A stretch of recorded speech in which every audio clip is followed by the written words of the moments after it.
Alors, on va commencer. Alors, je vais vous présenter l'appel à projet du partenariat Sustainable Blue Economy.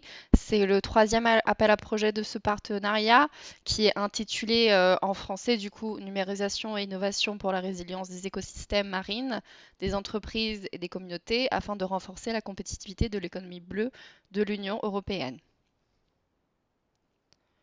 Alors, si vous êtes mal mis dans une session, vous pouvez vous retourner dans la session principale, ne vous inquiétez pas, et aller dans la session de Water for All.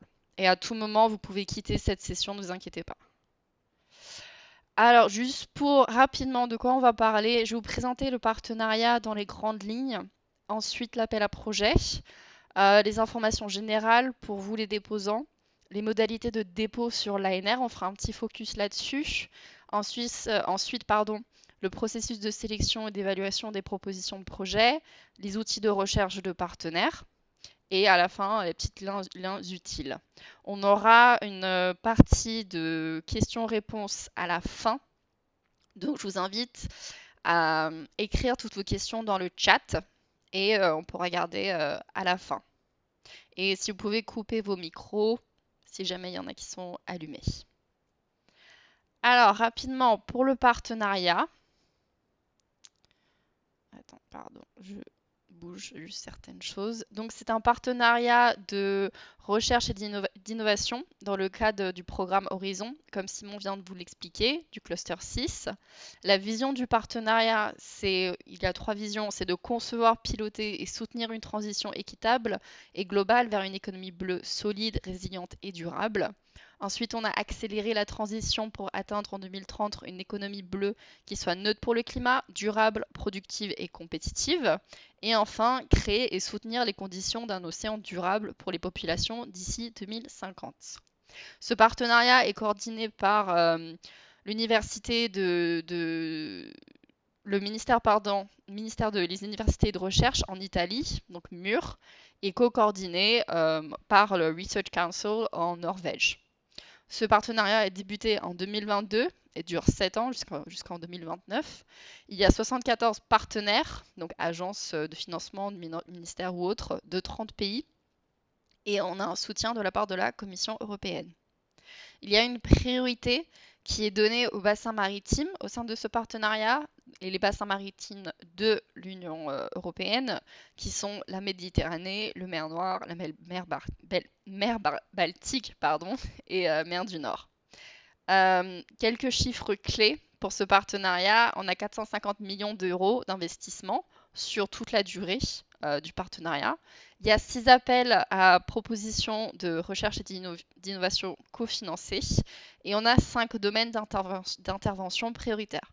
Je reviendrai dans 2 slides sur ces domaines d'intervention.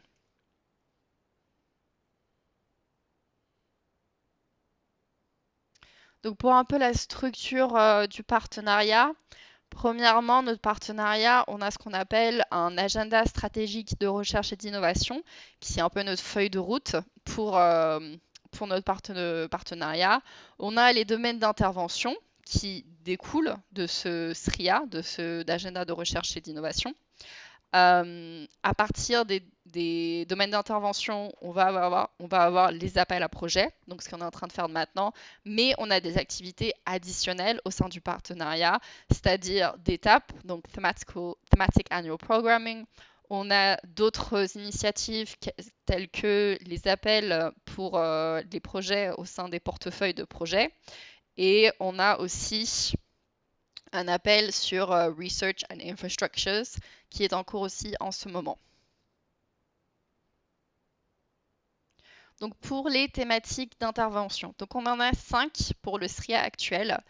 Premièrement, jumeaux numériques de l'océan, bioressources bleues, transition des secteurs de l'économie bleue, communautés et entreprises côtières résilientes et enfin gestion des utilisations de la mer. Donc à partir de ces thématiques d'intervention va en découler notre appel à projet actuel et les domaines d'intervention au sein de cet appel.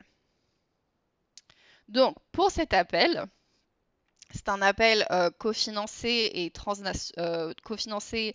et pour les projets transnationaux. En anglais, pour ceux qui ça aide, le titre c'est Digitalization and Innovation for Resilient Marine Ecosystems, Businesses and Communities to Strengthen the EU Blue Economy's Competitiveness. C'est notre troisième appel, comme je l'ai dit avant. Donc, quelques résultats des appels précédents. Pour à peu près 100 projets déposés en première étape, donc 100 propositions de projets déposées en première étape, on avait pour notre premier appel 19 projets financés et pour notre second appel, on avait 24 projets financés. Donc on avait une amélioration lors du second appel dont on était très content. Cet appel, pour information, est labellisé dans le cadre de la décennie des Nations Unies. Cela veut dire que les projets qui sont financés dans le cadre de ce partenariat auront cette labellisation et cela donne plus de visibilité à ces projets. Donc voilà pour les thématiques couvertes par cet appel à projet. Donc toutes les propositions de projets qui sont déposées dans le cadre de cet appel à projet doivent répondre à une de ces thématiques. Donc on a la première qui est jumeaux numériques de l'océan à l'échelle des sous-bassins maritimes, la transition des secteurs de l'économie bleue et le développement des infrastructures marines multi-usages. Ensuite, planification et gestion intelligente du climat et des utilisations de la mer au niveau régional. Les biosources bleues, pêche et aquaculture durable et nouveaux produits biosourcés. Et enfin, communautés et entreprises côtières résilientes. Alors, je ne vais pas aller en détail par rapport à ces thématiques, mais si vous voulez plus de détails par rapport à ces thématiques, je vous invite à, premièrement, lire le call text, où là, on a beaucoup d'explications en quoi ça consiste, toutes ces thématiques et comment au mieux y répondre. Mais aussi, on a notre webinaire international qui est prévu le 6 octobre, où on ira plus en détail par rapport à ces thématiques. Donc un peu plus par rapport à cet appel, les projets qui sont financés dans le cadre de cet appel doivent être des projets de recherche et d'innovation qui ont une durée de 36 mois. Cet appel est financé par 37 agences de financement provenues de 28 pays. On a les États membres, les pays associés et un pays tierce. Donc on a pour les États membres la Belgique, la Bulgarie, le Danemark, l'Estonie, la Finlande, la France, l'Allemagne, la Grèce, l'Irlande, l'Italie, la Lettonie, la Lituanie, Malte, Pologne, Portugal, Roumanie, Espagne, Suède, Pays-Bas et Slovaquie. Ensuite, pour les pays associés, les îles Féroé, la Géorgie, la Norvège, le Monténégro, la Tunisie, la Turquie, l'Ukraine. Et pour le pays tierce, on a le Brésil. Pour tout ce qui est les liens au call text, aux documents annexes ou pour cette présentation ou autre, c'est à la fin de la présentation, ne vous inquiétez pas. Donc on a un budget total qui est de 30 millions d'euros pour financer cet appel, pour financer les projets au sein de cet appel, sans le top-up de l'Union européenne. Et la France, on a un budget de 2 millions d'euros. Attendez 2 secondes.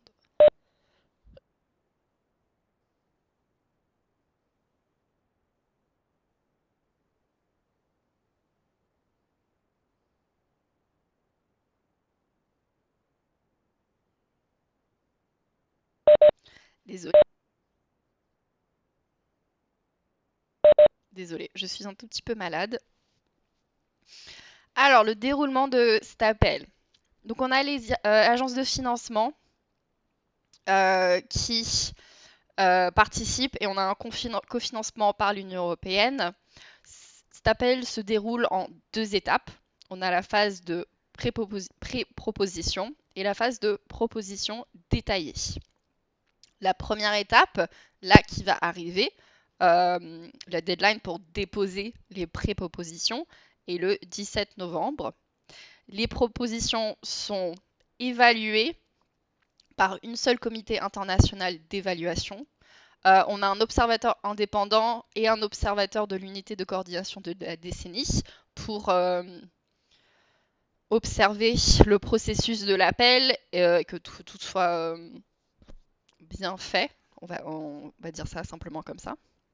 Notre première étape, une fois que vous aurez déposé vos pré-propositions, il y a la vérification de l'éligibilité par le Call Steering Committee. Le Call Steering Committee, c'est le comité des agences de financement, donc les 37 agences dont je vous ai parlé juste avant. Ensuite, on a la phase d'évaluation des propositions de projet par ce comité international d'évaluation, donc ce qu'on appelle le IEC. Ces membres de comité vont évaluer les projets et le résultat est une seule liste de classement des propositions de projet. Et à partir de ce liste de classement, les propositions de projet seront invitées à la deuxième étape. Donc seules les propositions de projet invitées pourront déposer à l'étape 2. Donc à cette étape, c'est des propositions détaillées, il y a plus d'informations à fournir. En cette deuxième étape, on a encore la vérification de l'éligibilité par le Call Steering Committee. On a l'évaluation de projet par les membres de l'IEC. Et enfin, à partir de cette ranking list, donc la liste de classement, le Call Steering Committee va financer les projets les plus hauts dans le classement et en fonction de la disponibilité de fonds.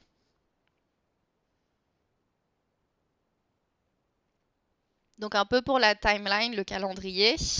L'appel est ouvert depuis le 15 septembre. L'appel clôtura, non pardon, n'importe quoi.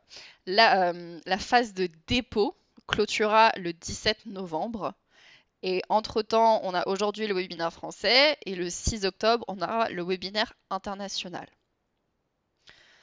À partir du 17 novembre, on aura la phase d'éligibilité jusqu'en mars, avec aussi l'évaluation des propositions. À partir de mars 2026, les déposants seront communiqués les résultats de cette phase d'éligibilité et d'évaluation. Les propositions de projet qui sont invitées en étape 2 auront jusqu'au 17 juin pour déposer leurs propositions détaillées. Donc de juin à octobre 2026, on a encore la phase d'éligibilité, l'évaluation, et ce sera qu'en octobre 2026 que les résultats sont communiqués aux déposants.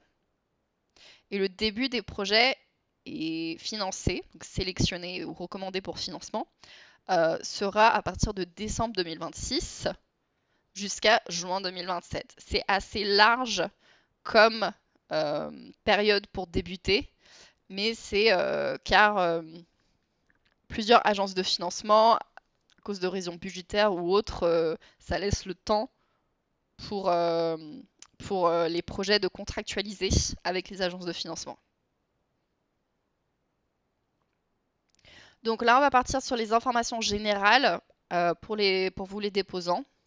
Et ensuite, on parlera plus précisément des règles d'éligibilité de l'ANR. Donc, premièrement, les projets doivent répondre aux enjeux géographiques. Donc, ils sont premièrement fortement encouragés à couvrir un minimum de 2 bassins maritimes de l'Union européenne et à évaluer l'impact du projet sur divers bassins maritimes. Vous êtes fortement encouragés, ce n'est pas une obligation. Les bassins l'UE, pour rappel, on a la mer Méditerranée, la mer Noire, la mer Baltique, la mer du Nord et l'océan Atlantique. Vous pouvez aussi considérer des mers régionales européennes telles que l'Arctique ou Adriatique ou Barents ou mer Celtique ou autres. Les projets aussi doivent être axés sur l'impact en suivant l'approche chemin de l'impact, donc impact driven, et contribuer à la transformation de l'économie bleue pour plus de résilience à l'avenir et à l'atteinte de l'objectif de la neutralité carbone. Vous êtes aussi fortement encouragé d'impliquer les parties prenantes de la quadruple hélice, celle-ci étant l'industrie, les pouvoirs publics, les instituts de recherche et le grand public. Donc en anglais, c'est les stakeholders from the quadruple helix. Donc c'est ce que vous verrez dans le call text. Au sein, donc vous êtes encouragé d'impliquer ces parties prenantes au sein des consortiums. Ils peuvent soit être en tant que partenaires qui demandent un financement aux agences de financement ou peuvent être des partenaires financés sur fonds propres.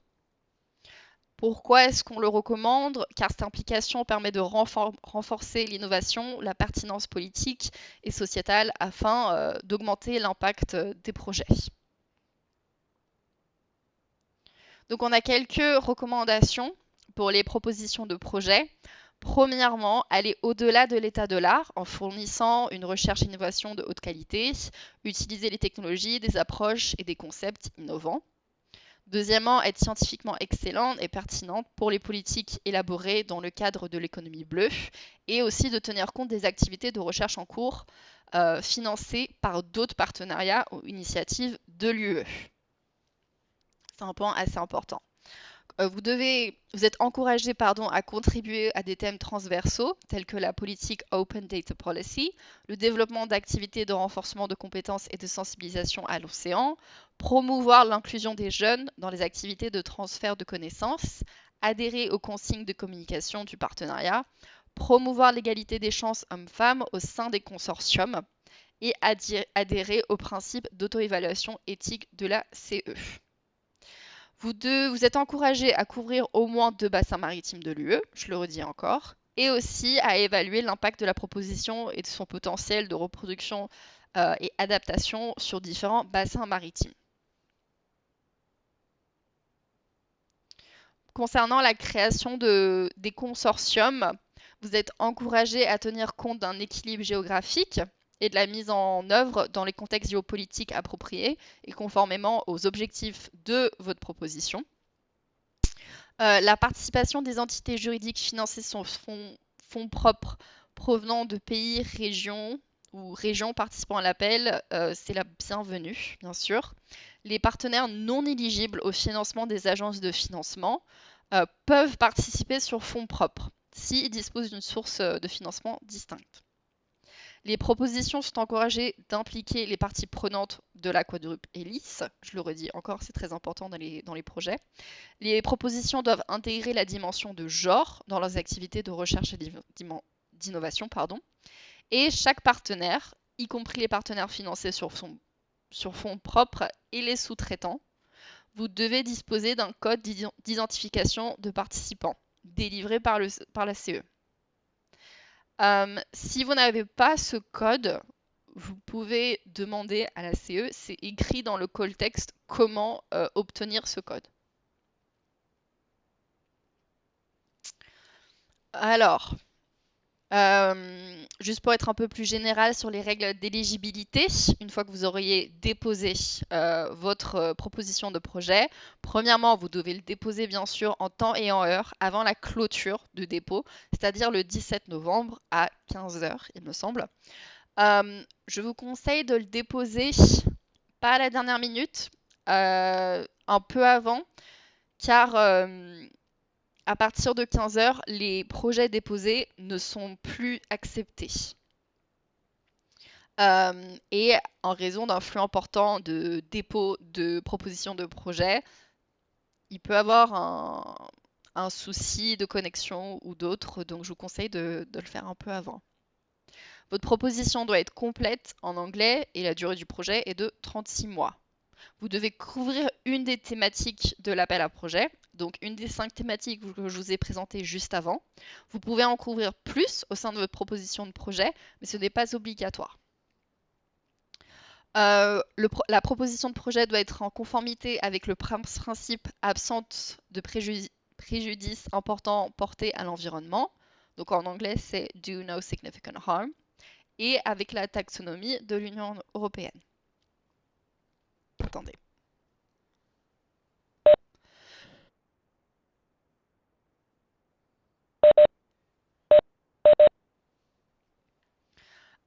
Une entité juridique doit être désignée comme partenaire en charge de la coordination du consortium et peut seulement participer en tant que coordinateur à une proposition de projet. Cela est important à garder en tête. Si le partenaire désigné en tant que coordination du consortium, s'il est au sein d'un autre projet en tant que coordinateur, le projet ne seront pas éligibles et ne seront pas envoyés en évaluation par les membres de l'IEC.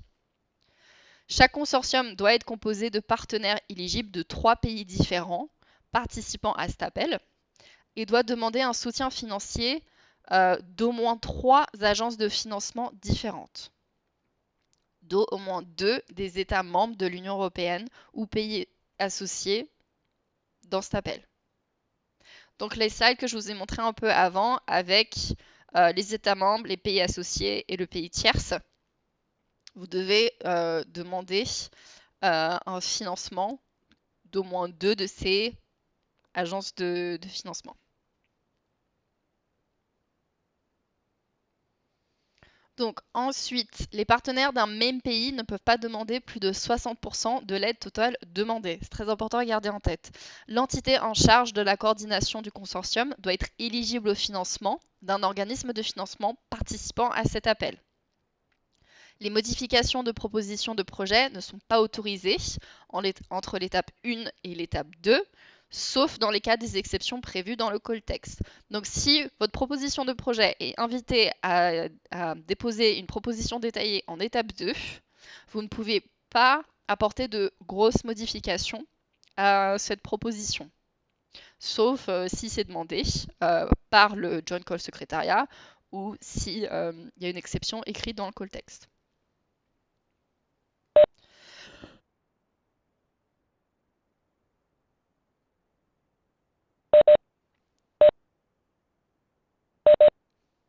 Pour un partenaire sur fonds propres, merci de garder en tête que ce partenaire doit démontrer une capacité à autofinancer ses activités propres ou à démontrer un soutien financier de la part de d'autres partenaires. Ce partenaire doit avoir une lettre d'engagement des partenaires autofinancés. Ce partenaire doit avoir une lettre d'engagement qui doit être jointe lors du dépôt de la proposition détaillée. Il ne peut pas être en charge de la coordination du consortium. Donc, comme je l'ai dit juste avant, c'est un partenaire qui demande un financement à une agence de financement ou un organisme de financement qui doit avoir la charge de coordination du consortium. Les partenaires sur fonds propres ne sont pas comptabilisés dans le nombre minimum de partenaires / pays éligibles. Si vous voulez plus d'informations sur les légibilités par rapport à chaque agence de financement régionale ou nationale, je vous invite à consulter l'annexe B du call text. Donc là, il y a le lien. Et il faut absolument que vous vérifiez que chaque partenaire au sein de votre consortium est éligible et adhère aux règles d'éligibilité de son agence. Pardon. Donc là, on va faire un petit focus sur les règles de dépôt de l'ANR. Donc premièrement, je vous invite fortement à vous référer au règlement financier de l'ANR pour voir les critères d'attribution. Pour être éligible, premièrement, le consortium du projet doit inclure au moins un partenaire des organismes de recherche et de diffusion des connaissances publiques. L'association avec un partenaire société commerciale n'est pas obligatoire. Par contre, si un partenaire de type société commerciale n'ayant pas d'établissement ou de succursale en France est impliqué dans un projet et sollicite une aide d'un organisme de financement autre que l'ANR, il est obligatoire qu'une société commerciale ayant un établissement en France soit impliquée dans ce projet. Sinon, l'ensemble des partenaires sollicitant une aide à l'ANR du projet sera déclaré inéligible. Une proposition ne peut pas être semblable à une autre proposition déposée ou financée par un appel à projet, financé ou cofinancé par l'ANR. Autre point, on a eu beaucoup de questions l'année dernière par rapport au double dépôt. Vous n'avez pas besoin de déposer votre proposition de projet sur les plateformes ANR en plus de déposer votre proposition de projet sur la plateforme du partenariat. Il n'y a qu'un seul dépôt qui est demandé. Voilà, et je vous invite à lire les modalités de participation pour les partenaires sollicitant une aide à l'ANR. dont le lien est ici. On va parler un peu du budget. Donc l'aide maximum qui peut être demandée est de 300 000 € par projet. Par contre, si le partenaire coordinateur sollicite une aide à l'ANR, cette aide s'élève à 350 000 € par projet. Donc c'est bien par projet. Et l'aide minimum par bénéficiaire est de 15 000 €. Donc si un partenaire sollicite une aide à l'ANR, le minimum que cette aide peut être est de 15 000 €. Si vous voulez connaître le taux de financement et le type de coût applicable pour votre organisation ou organisme, vous pouvez remplir le formulaire déclaration relative aux activités économiques des partenaires d'un projet ANR et le retourner à l'adresse qui est indiquée sur cette slide. Et voilà, ils vous répondront. Donc maintenant, on va parler un peu de le processus d'évaluation et de sélection. Donc comme je vous ai dit, on a la première étape, puis la deuxième étape. En première et en deuxième, toutes les propositions de projet sont évaluées par 3 évaluateurs indépendants. La sélection des propositions de projet est faite sur la base de listes de classement, donc ranking list, comme il y a écrit dans le call text, et se fera aussi en fonction de la disponibilité des fonds. Il y a 2 critères d'évaluation en étape 1 et il y a 3 critères d'évaluation en étape 2. Donc en première étape, on a excellence et impact, le seuil minimal, donc c'est-à-dire que les propositions de projet doivent avoir une note au minimum de 3 sur 5 pour être dans la liste de classement. Donc on a excellence et impact. Donc ça fait une note globale de 10.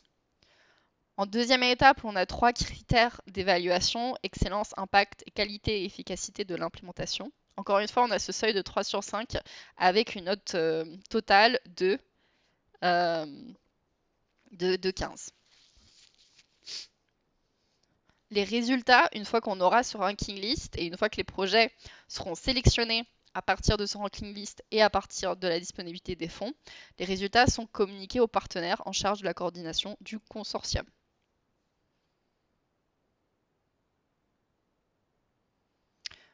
Donc pour information, je ne vais pas détailler plus par rapport à la procédure de sélection, mais si vous voulez en connaître plus ou si vous voulez plus d'explications là-dessus, je vous invite vivement à venir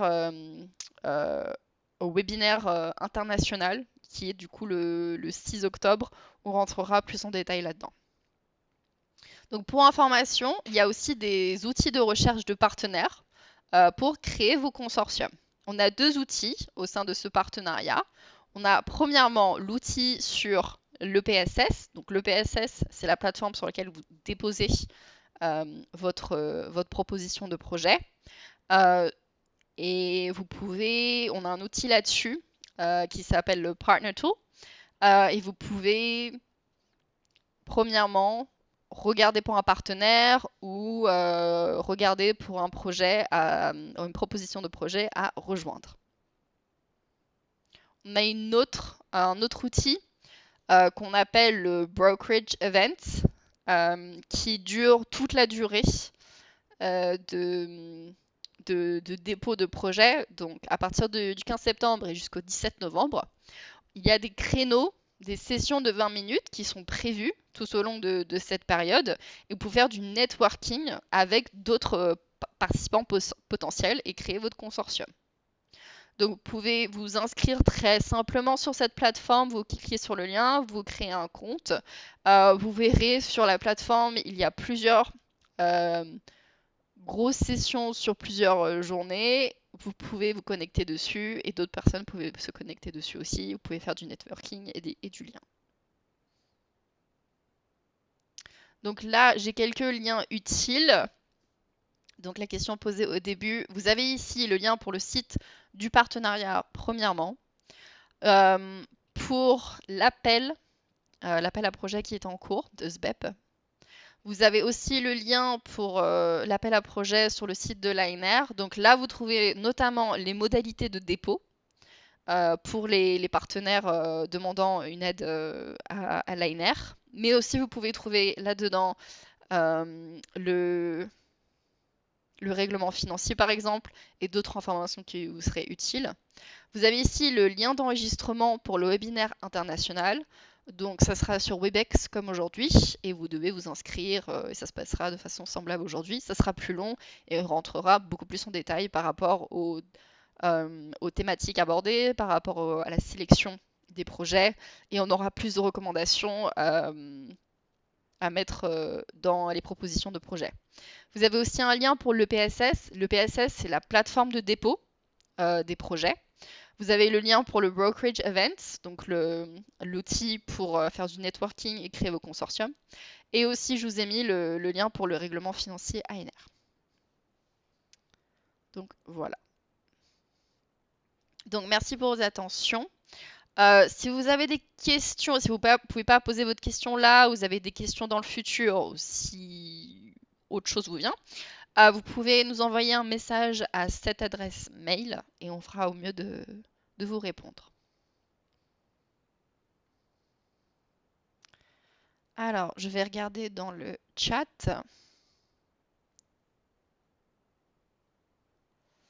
Alors.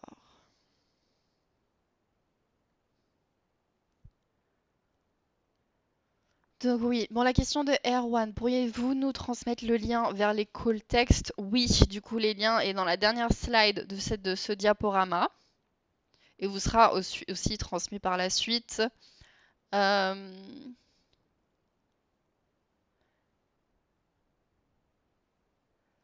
Est-il possible de répondre à un seul entité ou un consortium est obligatoire pour répondre? Oui, Charlotte, du coup, vous avez raison. Il faut un consortium de 3 partenaires. Et pour juste revenir sur ces slides.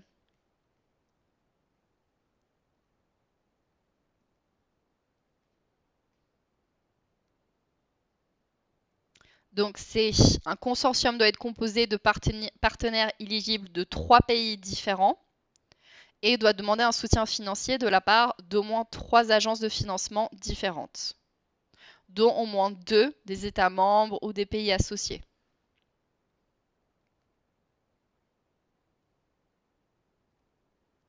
Alors Charlotte, dans le cadre de l'importance de cette quadruple hélice, est-ce qu'il est mieux perçu que la coordination du consortium se fasse par des policymakers, stakeholders, ou est-il acceptable que la coordination soit réalisée par des scientifiques, entreprises privées? Alors, la seule règle, on va dire, dans le call text par rapport au coordinateur de projet, ces coordinateurs doivent solliciter une aide de la part d'une des agences de financement. Sinon, après, vous êtes libre dans le choix de ce coordinateur. Donc, le budget total pour 2026, avec le top-up de l'UE, atteindra-t-on un niveau équivalent à celui des 2 précédents appels, soit oui. Oui, avec le top-up, parce que le budget que vous avez montré dans la slide avec les résultats du premier et du deuxième appel, c'était le budget en incluant le top-up de l'UE. Seulement, on a eu récemment la confirmation de ce montant de top-up. Mais oui, ça sera semblable, du coup, à ceux des anciens appels.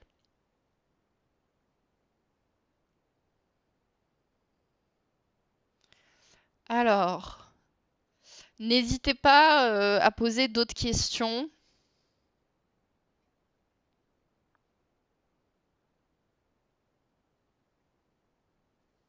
Ou je peux revenir sur certains points si les choses sont pas claires. N'hésitez pas, c'est votre moment.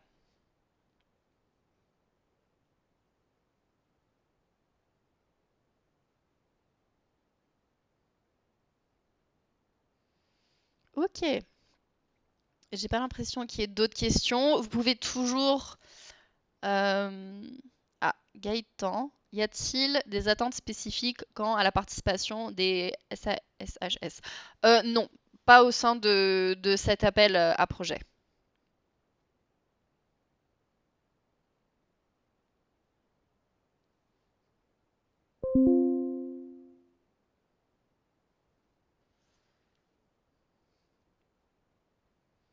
Ok, très bien. Je crois pas que j'ai raté des questions.